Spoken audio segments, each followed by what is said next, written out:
जैसा कि आप लोगों ने पिछले पार्ट में कक्षा 10 के गणित का 8.1 का सवाल नंबर 2 तक बनाया, तो इसमें हम सवाल नंबर 3 को हल करेंगे और देखेंगे कि किस प्रकार से सवाल नंबर 3 को बनाया जाता है।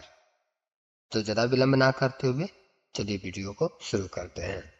सवाल है आपका, यदि साइन ए बराबर 3/4 है तो कोस ए और टेन ए का मान परिकलित कीजिए। चलिए, वैसे तो इसमें चित्र बनाने की आवश्यकता है नहीं, फिर भी हम आपको समझाने के लिए एक समकोण त्रिभुज का निर्माण करते हैं।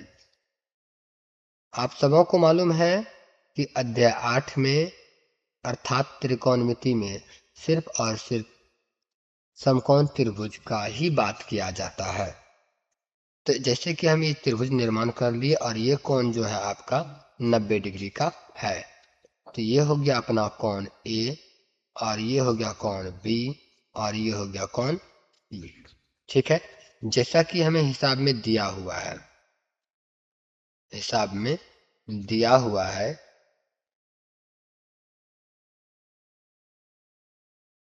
और नो साइन दिया हुआ है ना। चलिए कोई बात नहीं है। तो साइन ए बराबर 3/4 है। तो अर्थात ए क्यों बोला यहाँ पर? क्योंकि हमें थीटा जो लेना होगा वो कोण ए लेना होगा। अर्थात मेरा थीटा जो है वो ये कोण है, ये है मेरा थीटा। ठीक है, तो साइन के हिसाब से सूत्र जो बनता है लंब बटा कर्ण होता है।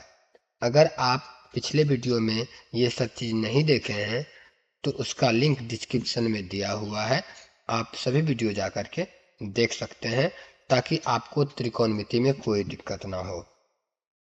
मैंने कोशिश किया है कि आप तक वह वीडियो पहुंचाया जाए ताकि आप लोगों को हिसाब त्रिकोणमिति जिसको भी भारी लगता हो बनाने में, लगता हार्ड है नहीं बनेगा, वो बना सके। तो साइन ए बराबर 3/4 बराबर लंब बटा कर्ण। अर्थात ये हुआ कि जो अपना लंब है वो 3 है और जो कर्ण है वो 4 है। तो ए के हिसाब से आप बताइए लंब कौन सा होगा? तो ए, यदि कोण ए थीटा है तो इसके सामने वाला भुजा लंब होगा, अर्थात बी सी लंब कहलाएगा। अर्थात ये 3 दिया हुआ है और चूंकि कर्ण बदलता नहीं इसीलिए कर्ण ये रहेगा और ये 4 होगा। ये दोनों दिया हुआ है। हमें पहले पाइथागोरस से ए बी का मान ज्ञात करना चाहिए, अर्थात लंब नहीं है। अगर आप यहाँ पे तो देख रहे हैं कि लंब तो दिया हुआ है 3, लेकिन आप सिर्फ इस त्रिभुज को देखिए बढ़िया से। तो इस त्रिभुज में जो अपना ये है कर्ण, आधार और ये लंब नहीं है, तो हम पाइथागोरस से लंब निकाल सकते हैं। या आप अगर कहिएगा सवाल के माध्यम से कि लंब है कर्ण है आधार नहीं है तो आधार निकाल लीजिए, कोई दिक्कत नहीं है। तो हम यहाँ पर पाइथागोरस ट्रिक लगाएंगे, पाइथागोरस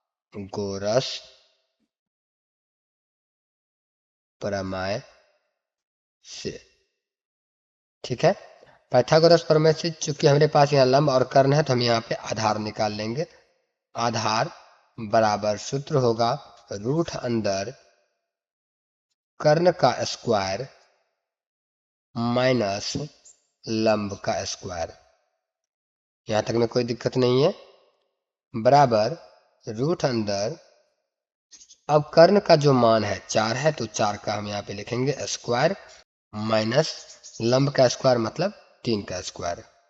ठीक है, तो बराबर यहाँ पे रूट अंदर में हो जाएगा 16 माइनस 9। तो कुल मिलाकर के वर्गमूल 16 में से 9 को माइनस कर देंगे तो कितना बच जाएगा? 16 में से 9 को माइनस कीजिएगा तो 7 बचेगा, अर्थात रूट 7। तो रूट 7 जो निकला वो क्या निकला? अपना अपना निकल गया वो ए बी का मान, अर्थात ये जो ए बी है वो रूट 7 रहा। अब हमें जो निकालने बोल रहा है उसका मान प्राप्त करेंगे कोस ए। कोस ए बराबर, तो कोस ए बराबर सूत्र क्या होता है? आधार बटा कर्ण। तो आधार कितना है अपना, तो ए के हिसाब से आपका मान ए, ये कोना ए है, इसके हिसाब से लीजिए।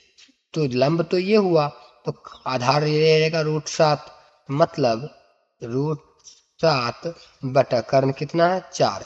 यही हो गया अपना आंसर कोस ए का मान। और क्या बोला है, tan ए का मान निकालने के लिए, तो tan ए बराबर फॉर्मूला हो जाएगा लंब बटा आधार। अब ए के हिसाब से आप देखिए कि लंब कौन सा है, आधार कौन सा है।